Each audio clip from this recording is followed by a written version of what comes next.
Most historic decisions was on the establishment of loss and damage fund. So it has been a long struggle, especially from the developing countries, particularly from the small island developing countries, for the establishment of the loss and damage fund. But this COP, following up on the last COP decisions on loss and damage fund, the fund has been established, but with the cautions that World Bank as an interim trustee of the fund for the next 4 years. So that's been the one of the negotiating decisions on the loss and damage funds. If you look at the negotiations that is going on at the COP28, there are lots of topics are on table. Definitely loss and damage, adaptations, energy transitions, climate finance. But if you look at the negotiations that is happening, the climate justice is the underlying principle of all the negotiations. So this shows the importance, the gravity of the topic that we are going to deal with or talk about. But if you look at the progress that has been made on the negotiations, there is very least progress on those commitments that has been made by the countries. If you look at the Paris Agreement that was signed in 2015, and the commitments to limit the global temperature rise to below 2 degrees Celsius, and the commitment made on the nationally determined contributions, the finance, the progress so far. If you look at the global stock take reports that has come out in recent week, so the progress on all those aspects were very nominal, and nowhere we are in a position to limit the world temperature rise to below 2 degrees Celsius. Forget about 1.5 degree temperature rise.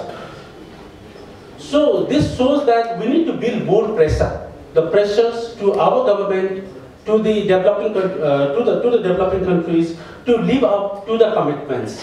That's where the theme of the convention, this Asia Pacific Convention, people's powers, is very important because negotiations. To my experience, I have attended like 10, 12 COP meetings. This year I skipped because of the personal reasons.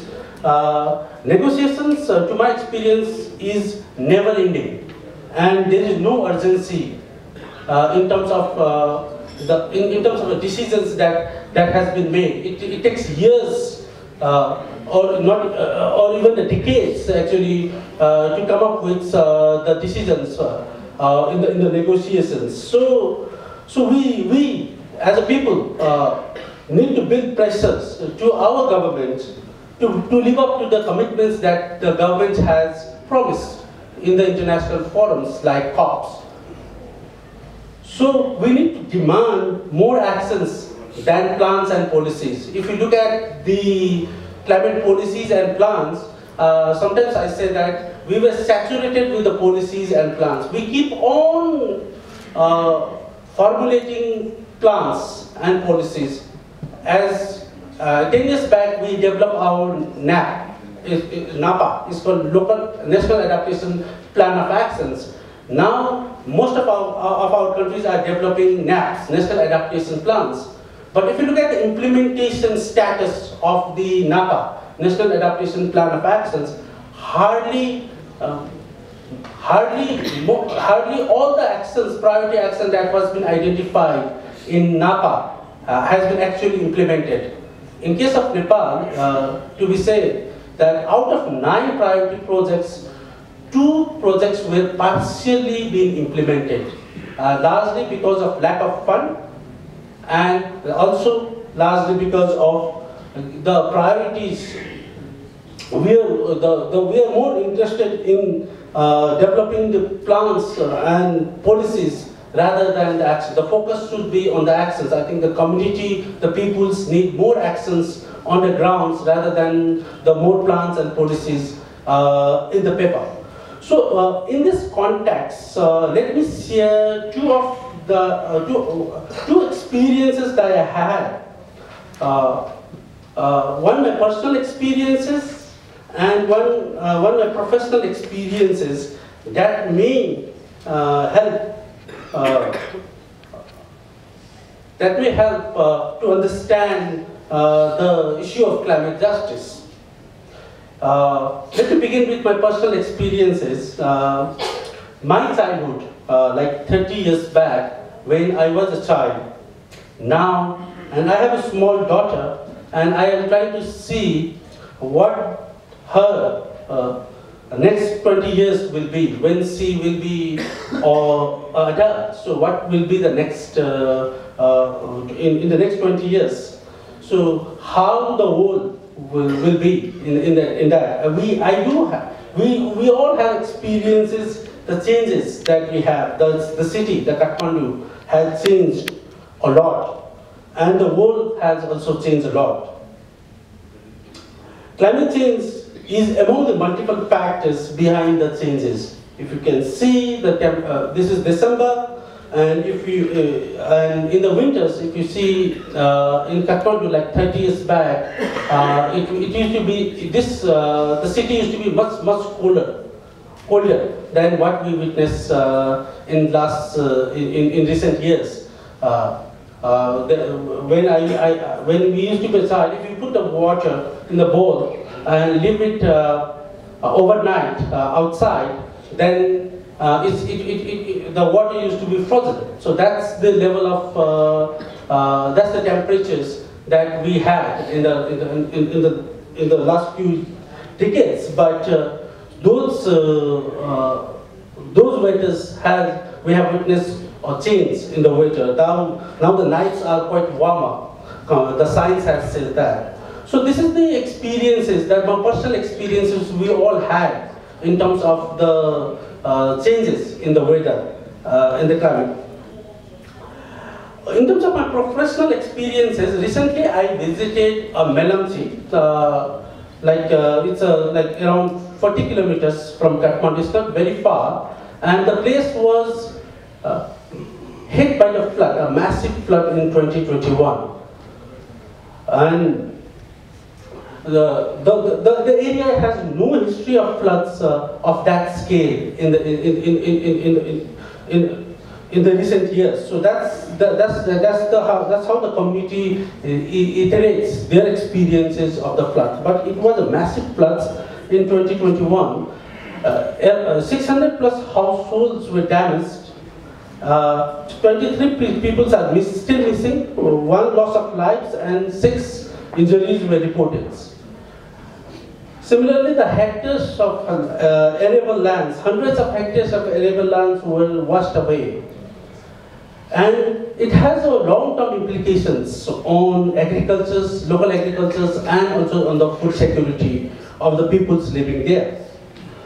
So roads, mobility has been a challenge. Even after years, the roads were not repaired.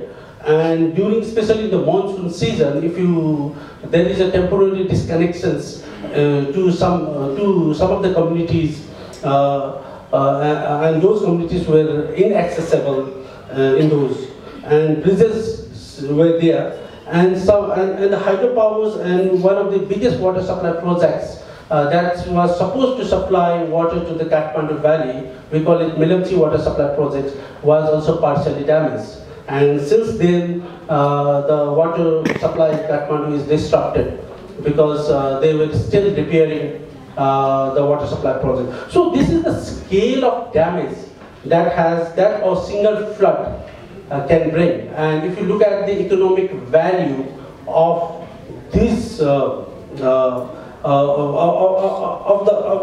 the impact that the loss and damage this flood has caused, is huge. Is huge. So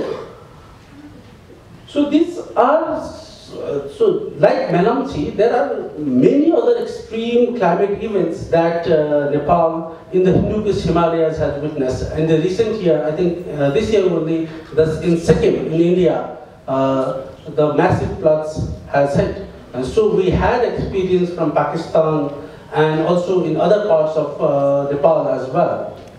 So this is, so with these two experiences, so what comes to in my mind in terms of climate justice is the questions about who is responsible for the changes. The changes that I witnessed, the changes my daughter will be witnessing in the next 2 or 3 decades. Who is responsible?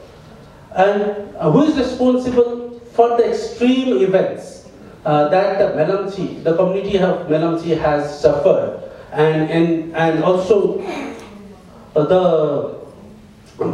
the communities from many other parts of the world. So who is responsible? The science, especially if you look at the IPCC reports, the science has said that the changes that we have been witnessing, the extreme events that we are experiencing and we all has been suffered is because of the historical emissions caused by the northern countries during their industrialization era, and also the emerging economies, the emissions caused by the emerging economies.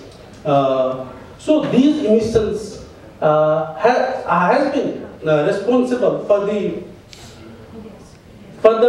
changing the climates, right? The science has repeatedly warned us that if and unless we cut the emissions rapidly and immediately, the global temperature rise that we have, as we have targeted in the Paris Agreement, to limit the global temperature rise to below 2 degrees Celsius is never going to be materialized unless all countries, especially the developed countries, cut their emissions rapidly and immediately. So the science is very clear, but there is